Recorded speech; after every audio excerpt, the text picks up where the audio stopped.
Esta es la tarde en el continente americano. Cuando anochece en Europa y amanece en Asia. Así cae la tarde en el continente americano y transcurre la noche y el amanecer en el resto del mundo. La tarde. Es la represión más grande que se ha producido en 14 años de revolución bolivariana.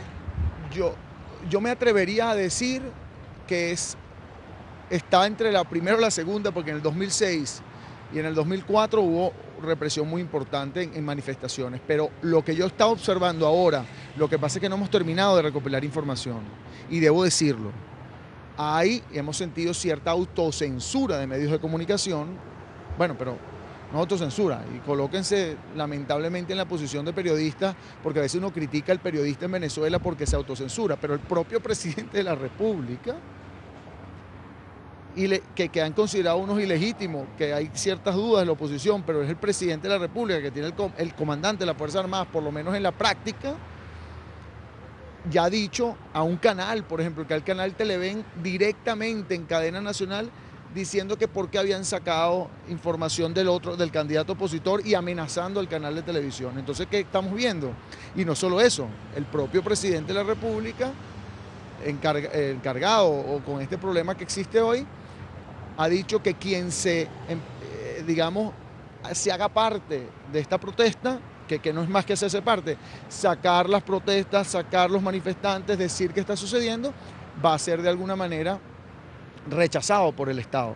Entonces, evidentemente, tenemos oportunidad de hablar en canales internacionalmente, pero nacionalmente poco es lo que está saliendo de lo que está sucediendo, por lo tanto poco es lo que nos enteramos, y lo que te puedo decir es lo que nosotros contratamos con nuestra red de abogados, pero no tenemos tampoco la capacidad ni recursos todavía, porque ha sido múltiple, de poder tomar casos como un muchacho que me está llamando desesperadamente desde esta mañana y honestamente no he podido atenderlo, que está preso en Maturín, en Monaga, y que necesita un abogado porque lo están imputando de homicidio cuando no había hecho nada de uno de los manifestantes. Como ayer, te digo otro caso, un caso que es importante, disculpa, el día de ayer en Barquisimeto, que ese tampoco está registrado dentro de la cifra que te estaba diciendo anteriormente, un muchacho que está vendiendo unas camisas que decían 100% recuento de votos, y decía fraude, 100% recuento de votos, y las vendía, lo detuvieron y le dictaron una medida sustitutiva de presentación ante el tribunal y lo calificaron, lo imputaron de instigación al odio. Instigación al odio porque él estaba vendiendo unas camisas que decían 100% recuento de votos, fraude. Unas camisas. Y le incautaron 17 camisas. Estamos viendo una situación que honestamente, cuando tú la cuentas, parece un cuento hasta burlesco, ¿no?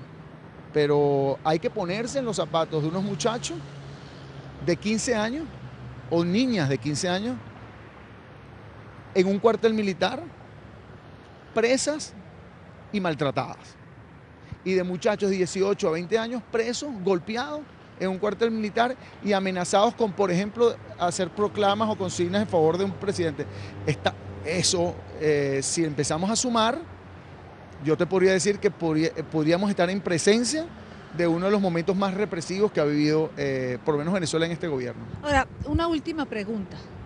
Cuando te escuchamos narrar lo que está ocurriendo y lo que ha ocurrido con estos manifestantes, se está sustanciando, entiendo, toda la información.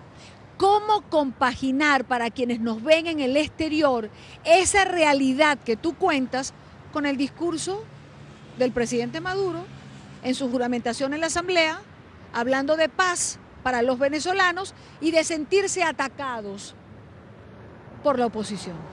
Y a una cantidad de presidentes latinoamericanos atestiguando este evento, cuando la realidad es la que estás contando.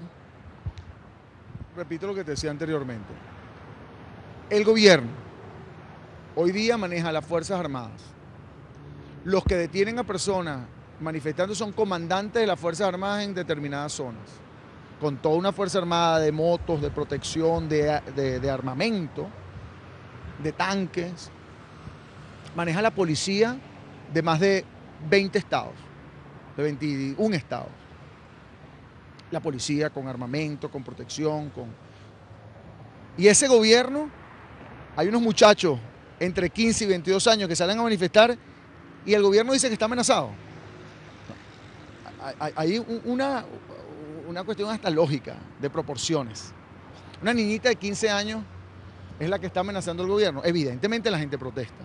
Las protestas son en la calle y las personas gritan y tiran pitos y evidentemente habrá una piedra que le tirarán, como en todo el mundo sucede. Pero las piedras que le tiran le rebotan en los protectores de las Fuerzas Armadas. Pero cuando tú tienes un perdigón contra un muchacho que no tiene ningún protector, estás agrediendo al muchacho de una manera brutal. Y cuando lo metes preso y le imputas unos delitos, espérate, los delitos que se le imputan a estos muchachos por haber manifestado no son nada más desobediencia a la autoridad, son asociación para delinquir, daño de obras públicas, ultraje violento, o sea, cosas como si fueran terroristas. Entonces estos muchachos son unos terroristas. Repito, ¿qué fue lo que agredieron? Yo quiero saberlo, que el gobierno me lo enseñe de verdad. Como se lo he dicho a muchas personas del gobierno, como he dicho en muchísimas ocasiones, estamos totalmente dispuestos a sentarnos, a hablar, a ver qué violación a los derechos humanos existe, pero que nos enseñen la verdad de dónde están las agresiones a un supuesto CDI. Aquí se habla de 8 personas asesinadas. Eso es lo que el gobierno está sacando. Está bien, oye, ¿quién no va a estar en contra de los asesinatos? Pero que me digan que esos asesinatos fueron producidos por la oposición, pero ¿dónde está eso? Cuando empezamos a estudiar los asesinatos nos damos cuenta de que son asesinatos producidos por otra cosa y recuérdate que aquí también lo hemos anunciado. En Venezuela se asesinan, que es un problema que debemos encontrar, 55 personas diarias. Entonces, esos 8 asesinatos que ellos definieron son de la oposición y entonces son imputados a la oposición. ¿Y dónde están todas las demás agresiones que sí estamos viendo?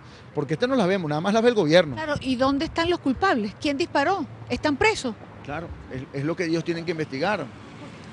Pero lo que sí te puedo decir es que los que sí están identificados por nosotros con nombre y apellido son los comandantes de fuerzas que agredieron a estudiantes y que nos consta que los humillaron, los vejaron. Oficiales que dispararon perdigones incluso contra médicos, nombre y apellido está, esos los tenemos. Y invitamos a la Fiscalía a que los requiera porque están allí.